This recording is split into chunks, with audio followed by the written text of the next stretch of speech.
नमस्कार, मेरा नाम डॉक्टर दिनेश वर्मा है। मैं कंसल्टेंट न्यूरो सर्जन और न्यूरो इंटरवेंशनिस्ट हूँ पारस हॉस्पिटल पंचकुला में। न्यूरो इंटरवेंशन स्पेशलिटी को बहुत सारे लोग एंडोवास्कुलर न्यूरोसर्जरी बोलते हैं। एंडोवास्कुलर इसलिए बोलते हैं जो कोज हम नसों के अंदर जाके बहुत सारी चीज़ें जैसे कि ब्रेन एन्यूरिज्म कॉमनली और स्ट्रोक पेशेंट्स उनका इलाज करते हैं। कॉमनली जो एक entity that we routinely treat via endovascular modality is brain aneurysm. Aneurysm, in short, is a outpouching of any brain vessel और जो कि फटने के बाद ब्रेन में ब्लीडिंग कर देती है। इसको लेमन टर्म में हम ब्रेन हेमरेज बोलते रहते हैं। पेशेंट्स यूजुअली कंप्लेन करते हैं बहुत सीवियर हेडेक का। बहुत सारे लोगों में न्यूरोलॉजिकल डेफिसिट्स आ जाते हैं, बहुत सारे लोग कोमा में भी चले जाते हैं। ऐसे पेशेंट्स में early treatment and further management का बहुत क्रिटिकल रोल रहता है। और neuro imaging that starts with the brain CT to the angio to the finally digital collection angio, वो सब करके भी हम पेशेंट का ट्रीटमेंट प्लान करते हैं। मोटे तौर पर ब्रेन एनेरिज्म का ट्रीटमेंट दो तरीके का होता है। The conventional way is open clipping.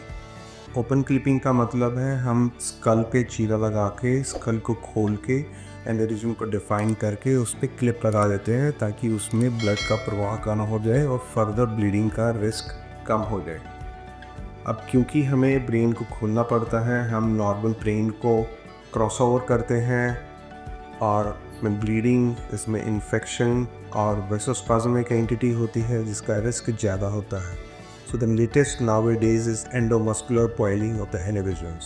उसमें हम क्या करते हैं, कोई भी मोटी नस या तो फेमोरल आर्टरी या रेडियल आर्टरी के थ्रू हम ब्रेन में कैथेटर्स लेके जाते हैं, उसका एंजियोग्राम करते हैं, उसको डिफाइन करके then we take micro catheters के थ्रू हम ब्रेन एनेरिज्म के अंदर क्वाइल्स या कोई अनरप्चर्ड एनेरिज्म है तो एक्रोस द एनेरिज्म और फ्लो डाइवर्टर प्लेस कर देते हैं ताकि ब्रेन एनेरिज्म के अंदर ब्लड का प्रवाह कम हो जाए और फर्दर ब्लीडिंग का रिस्क मिनिमल हो जाए।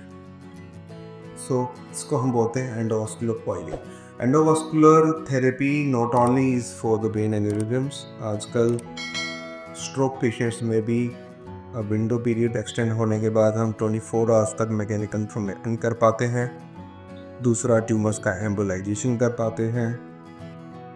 तीसरा, बहुत सारी एंटिटीज़ हैं जैसे कि क्रॉनिक एचडीएच जो कि कन्वेंशनल तरीके में हम होल बना के हेमेटोमा निकालते हैं, बट बहुत सारे लोगों में रिकरेंस होती है बार बार। उस रिकरेंस को प्रिवेंट करने के लिए हम मिडल मेनिंजियल आर्टरी को एम्बोलाइज कर देते हैं, वो कि सोर्स होता है क्रॉनिक एचडीएच का बनने का।